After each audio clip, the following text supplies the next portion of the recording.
All right, compound interest. And so we have a formula for compound interest that is a bunch of letters, but we're going to explain what all these letters mean, and hopefully it's going to make sense. Okay, so A is equal to P times 1 plus R over N raised to the NT power. Okay, so let's talk about what each one of these terms means. All right, so think about you want to have your money making more money, right? So you're going to invest a certain amount of money, and you're going to hope that in a few years that's going to, grow exponentially and, make more money for you. Okay, so A is going to be your ending balance. How much money, do you have in that account after so many years? P is the original amount that you invested, the amount that you originally deposited into an account, and it's gaining interest, and then that interest is getting interest, and so that's the original amount that you put in there. R is your interest rate in decimal form, and we should know how to write interest rates into decimal forms. N is the number of times per year that interest is compounded. So interest can be compounded monthly, and we know that there are 12 months in a year. It could be compounded quarterly, and there's 4 quarters in a year. It could be semi-annually, so twice a year. And so that's what we're going to have to pay attention to for N, is the number of times that it is compounded. And then T is the number of years that I'm just going to leave that money in there and hopefully watch it just sit there and grow. Okay, so on every one of these problems that we're going to do, we're just going to write all these variables over here on the side so that we know what everything is, and then we can go fill in our formula. Okay, so as we read our question, we're going to be filling these out. The amount of $500 is deposited into an account. Okay, so it's deposited into an account. That's the original amount that I put in there, so $500. It pays 9.5%. That's my interest rate. So 9.5 as a decimal, remember to remove this percent sign, you've got to move it over 2 spots. So that's 0.095. So that's my interest rate, 0.095. It is compounded monthly, so that is N, the number of times per year that it is compounded. Well, there are 12 months in a year, so that's where we're going to put 12. And then the question is, what is the balance in the account after 3 years? Okay, so time, we're going to leave it sitting there for 3 years. So this is what we're searching for. We're searching for our A, the amount that we're going to have the balance in the account. Okay, so we're going to follow the formula.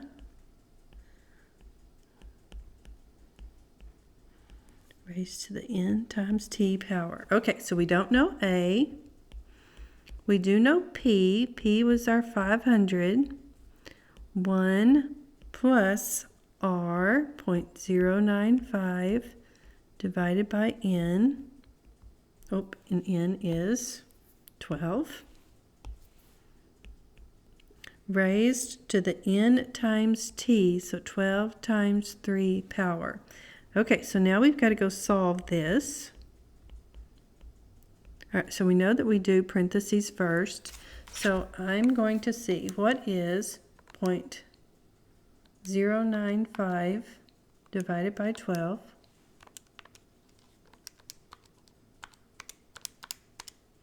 Is some number, and then add the 1 to it. And I'm getting something like 1.00791667. Okay, I'm just going to leave that in my calculator. 12 times 3 is 36. And I'm just going to take that number that we got, and I'm going to raise it to the 36 power. And then we get some other number. Okay, and it's like 1.32827. So 500 times this 1.32. And this is what's good about graphing calculators, is because it's, you're not going to round, you're going to leave those numbers in there because the calculator even calculates those numbers past what's shown on the screen. So you're really getting exact figures. So if I take that number and then just say times 500, I'm getting approximately, my ending balance should be $664.14. And I rounded that into money because it was 0.135, so we would round that 3 to a 4 and say 14 cents. So that should be my ending balance. Well, that's not bad after 3 years to earn like $164 just by depositing some money into an account.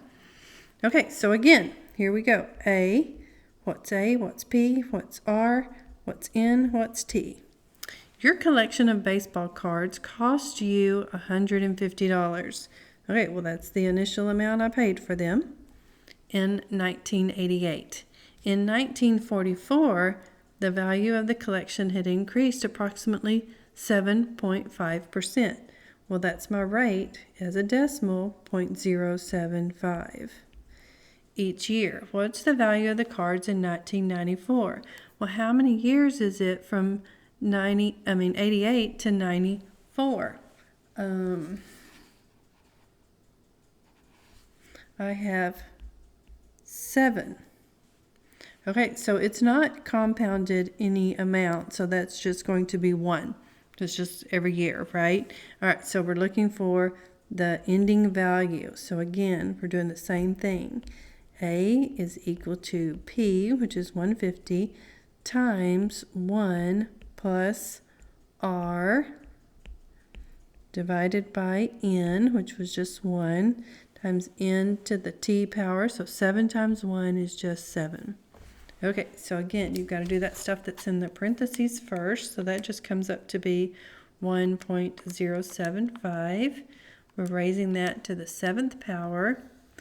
And so we get 150 times something along the lines of 1.659 times 150. So I'm getting A is equal to $248.86. Now, if you have trouble using your graphing calculators, then just let me know when we get to class and I'll help you out with that, okay? How much would you deposit? So again, let's see. We got to put all of our variables over here. A, P, R, N, T. How much would we deposit? So that's sort of telling us that we don't know what this is, right? In an account that pays 6.25%, so 0.0625 is my decimal. Remember, always got to move it over 2 spots. Compounded semi-annually, so that's twice a year, to have a balance of $5,000. We know I need $5,000 in 15 years, okay? So how much do I need to deposit? We're just going to use our formula sort of backwards. So 5,000 is equal to some P that we don't know times 1 plus 0.0625 over N, all raised to the N times T power, so 2 times 15, which we know is 30. Okay, so what is all this? 0.0625 divided by 2 plus 1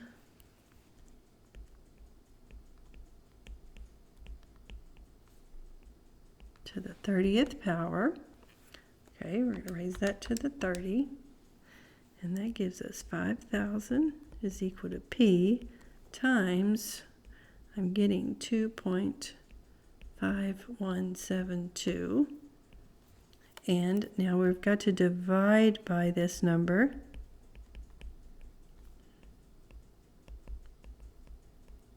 To solve for our P.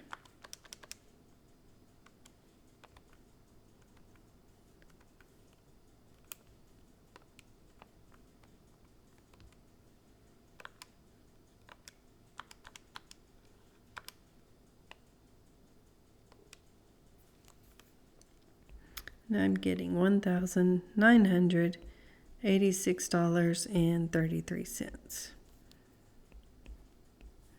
And sometimes we round those to the nearest dollar. Okay, so hopefully we sort of get an idea about this. So just remember that that plus there is when it's increasing, when it's growing, but it could decrease. And so if it decreased, we're just going to replace that plus with a minus sign.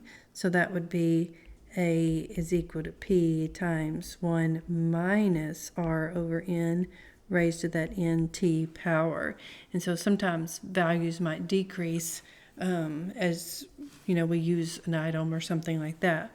All right, so again, we're still trying to fill out these same variables, but we're just going to realize that this one's going to decrease. Okay, a value of a new $12,500 car decreases 20% per year. Find its value after 3 years. So A would be 12,500 times 1 minus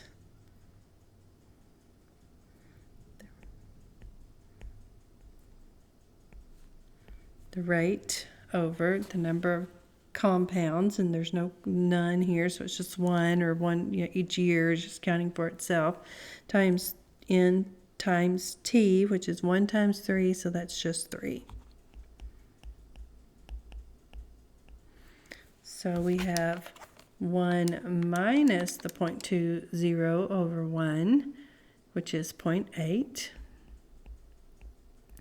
raised to the third power, which gives us 12,500 times 0.512.